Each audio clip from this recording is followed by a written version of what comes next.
सावित्रीबाई फुले शिक्षण प्रसारक मंडल संचालित रेणुका हाईस्कूल सातारा परिसर औरंगाबाद। मैं सहशिक्षक श्री हराड़े एम.वी. विषय हिंदी में मैं आप सभी का स्वागत करता हूं। कक्षा 8वीं लेक्चर नंबर 25, टॉपिक नेम मेरा विद्रोह। इस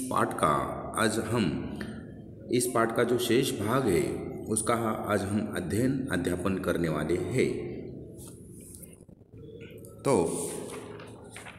सूर्यबाला के जो पिताजी थे वे ऑफिस से आने के साथ ही सारी किताबें कापियाँ सहित मुझे घेर कर पढ़ाना रटाना शुरू कर देते।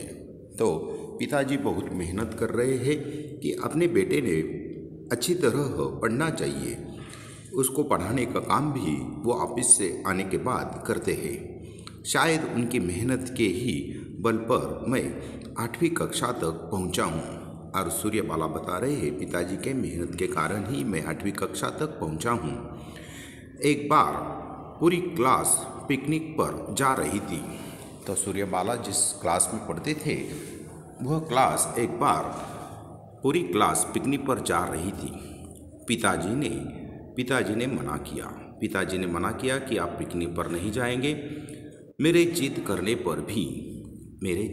पर और पिताजी में भी झिक होने लगी। और इस प्रकार मेरे जिद करने पर और माँ और पिताजी के बीच में झिक होने लगी है कि सूर्यबाला जिद कर रहे हैं कि वे पिकनिक पर जाने के लिए तैयार हैं, उन्हें भेज दीजिए। और इसी कारण माताजी और पिताजी में भी कुछ झिक होने लगी है। मैं अड़ा रहा, सूर्यबाला अड़ा रहा कि मुझे पिकनिक पर जाना है। परिणाम स्वरूप पिताजी ने सूर्यबाला को समझाया, धमकाया और डांटा गया। और सबसे आखिर में 2 चांटे लगाकर नालायक करार दिया गया। और सबसे आखिर में पिताजी ने अपने बेटे के मुंह पर 2 थप्पड़ लगाए और नालायक कहा गया। मैं बड़ा क्रोधित हुआ और जो पुत्र है वह बहुत ही क्रोधित हुआ है। कभी डोनेशन या सालाना जलसे आदि के लिए चंदे वगैरह की छपी पर्चियाँ लाता तो पिताजी झल्ला पड़ते।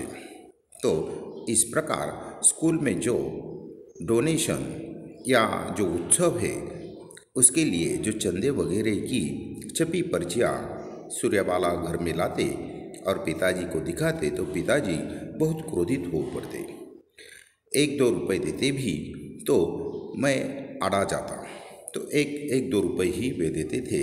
इसके कारण पुत्र अड़ा रहता है कि बाकी लड़के 10-10, 20-20 रुपये लाते हैं और उसके क्लास के जो बाकी लड़के हैं वे 10-10, 20-20 रुपये लाते हैं। मैं क्यों 1-2 ही ले जाऊँ? प्रश्न चिन्ह। मैंने इस बारे में माँ से बात की पर माँ भी इसे फिजूल खर्चा मानती थी और माँ ने भी कहा कि यह खर्चा ठीक नहीं है, इसे महत्व नहीं है, पैसे बहुत महत्वपूर्ण है, ऐसी माँ अपने बेटे को बताती। रमन की वर्षगांठ की बात तो मैं कभी भूल ही नहीं सकता। तो लेखक का जो मित्र है बचपन का रमन, उसकी वर्षगांठ यानी जन्मदिन कभी नहीं भूल सकता।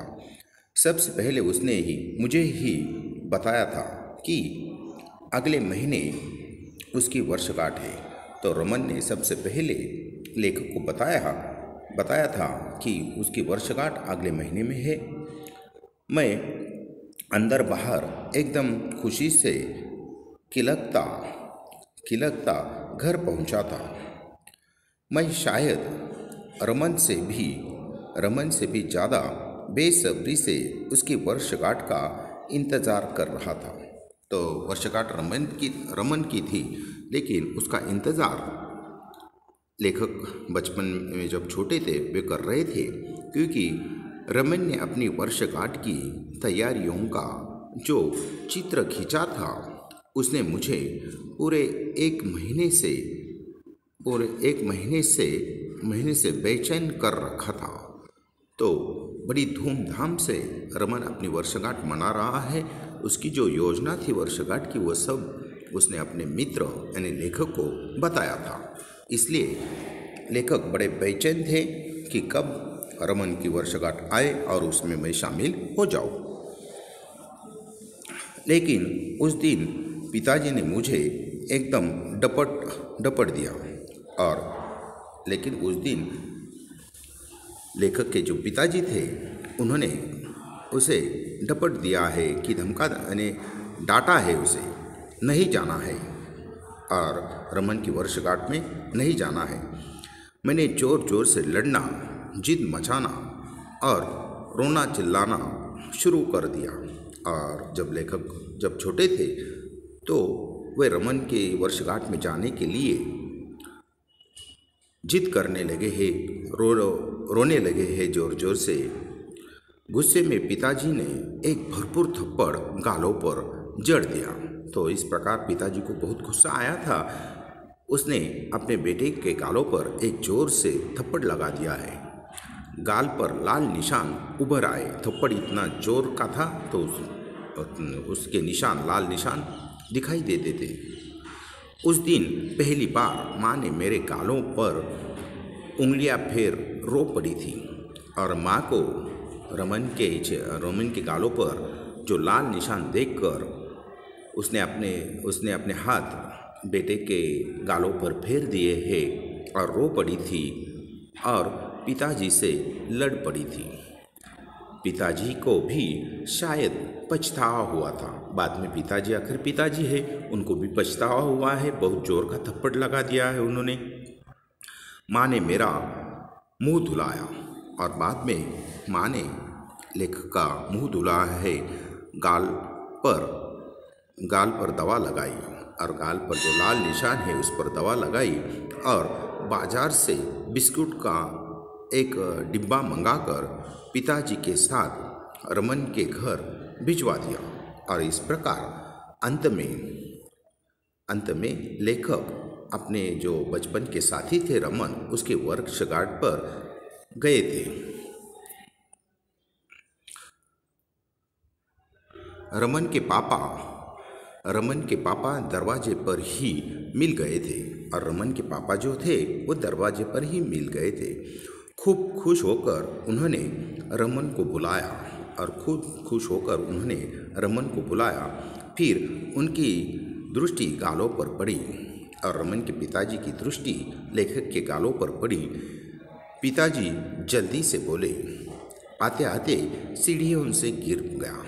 और इस प्रकार पिताजी ने झूठ बोला है कि आते आते ये मेरा बच्चा सीढ़ियों से गिर गया। पर मैंने कहा तुम्हारे दोस्त का जन्मदिन है, जरूर जाओ। तो इस प्रकार पिताजी झूठ बोल रहे हैं कि तुम्हारे जो दोस्त है रमन, उसका जन्मदिन है, तुम जरूर जाओ। मेरा दिमाग गुस्से से पागल हो गया। तो लेखक को बहुत गुस्सा आया हुआ था। मन किया जोर से चीख पड़ूं, कहूँ रमन के पापा के सामने ही कि ये झूठे, मक्कार और निर्दयी है। और मेरे जो पिताजी है वे झूठे हैं, मक्कार है और निर्दयी है। उन्होंने मेरे गालों पर थप्पड़ लगाए हैं, उसके वो निशान है और मुझे रमन के जन्मदिन पर वो भेज नहीं रहे थे। मुझे पीट कर लाए हैं और यहाँ झूठ बोल रहे हैं। तो मेरे पिताजी झूठ बोल रहे हैं। बोला कुछ नहीं, बस गुस्से से उन्हें घूरता। और इस प्रकार बेटा अपने पिताजी को गुस्से से घूरता रहा है। रमन की उंगली पकड़े अंदर चला गया। तो इस प्रकार जब बचपन में लेखक छोटे थे तो रमन की उंगली पकड़कर वे अंदर चले गए हैं। अंदर जाकर तो मुझे लगा कि मैं लाल परी के जादुई देश में आ गया हूँ। ढेर के ढेर झूलते रंग बिरंगे गुब्बारे, बहुत सारे गुब्बारे थे वहाँ पर। रिबन्स, प्रेजेंट्स, ट्रापिया, गुलदस्ते सा सजा, उल्लास से हमेशा हंसते से उसके मम्मी डैडी यानी बहुत खुश थे। रमन के पिताजी और माताजी रमन के जन्मदिन पर। घर लौटकर मैंने पहला प्रश्न माँ से यही किया। तो घर लौटने पर पुत्र ने अपने माँ से यही प्रश्न किया, तुम और पिताजी मेरा जन्मदिन क्यों नहीं मनाते? तो लेखक ने अपने माताजी पिताजी से प्रश्न किया है कि तुम मेरा जन्मदिन क्यों नहीं मनाते? उत्तर में पिताजी की झिड़की ने उसके प्रति उपेक्षा व आक्रोश को भी बढ़ा दिया। तो उत्तर में पिताजी ने अच्छा उत्तर नहीं दिया है, उसकी उपेक्षा की है। शायद धीरे धीरे इसी उपेक्षा और आक्रोश का स्थान विद्रोह लेने लगा। तो इस प्रकार धीरे धीरे इस उपेक्षा और आक्रोश का स्थान विद्रोह ने ले लिया है। अनजाने में मेरे अंदर पिताजी का एक शत्रु पैदा हो गया। तो इस प्रकार बेटा अपने पिताजी को शत्रु जैसा मानने लगे हैं, जो हर समय पिताजी को तंग करने और हर समय लेखक अपने पिताजी को परेशान करते हैं और दुखी करने और उनसे अपने प्रति किए गए अन्यायों के विरुद्ध बदला लेने की स्कीम बनाता। तो लेखक छोटे थे, वे नहीं समझ सकते थे कि पिताजी क्या चाहते हैं। तो वे अपने पिताजी को शत्रु मानने लगे हैं। उन्हें लगता है कि पिताजी उन पर अन्याय कर रहे हैं। तो हर समय लेखक अपने पिताजी से बदला लेना चाहता है, उन्हें दुखी रखना चाहता है। चूँकि पिताजी और पढ़ाई एक दूसरे के पर्यायवाची बन गए थे और इस प्रकार पिताजी और पढ़ाई एक दूसरे के पर्यायवाची बन गए थे। अंत पढ़ाई से भी मुझे उतनी ही चिढ़ हो गई थी और पढ़ाई में भी लेखक का मन नहीं लगता था जितनी पिताजी से, और पिताजी के प्रति भी उनके मन में चिढ़ निर्माण हो गई है, पढ़ाई के प्रति भी उनके मन में चिढ़ निर्माण हो गई है। घर में छोटी बहन शालू, और लेखक के घर में उनकी छोटी बहन शालू और उससे छोटे मंटू के आगमन के साथ ही तंगहाली और भी बढ़ गई थी। तो इस प्रकार परिवार बढ़ा तो पिता घर में तंगहाली यानी तंग वातावरण, तंगहाली यानी पैसों की कमी होने लगी है। शायद इसी वजह से मैं ज़्यादा विद्रोही हो गया था। अब बात बात पर पीटना एक आम बात हो गई थी और बात बात पर पिताजी लेखक की पिटाई करते थे।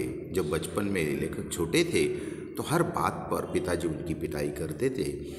धीरे धीरे पीटने का डर भी दिमाग से काफूर हो गया। काफूर हो जाना यानी गायब हो जाना। तो हर रोज़ पिटाई, तो इसके कारण वो पिटाई का डर भी उनके मन में से भाग गया है। और मैं दुस्साहसी हो पिताजी के हाथ उठाते ही घर से भाग खड़ा होता। तो इस प्रकार लेखक दुस्साहसी बन गए थे। जब भी पिताजी उसे मारने को दौड़ते तो बेटा घर से भाग जाता था। Thank you. Next lecture number 26, topic name मेरा विद्रोह। इस पाठ का जो शेष भाग है उसका अध्ययन अध्यापन हम बाद में करने वाले हैं।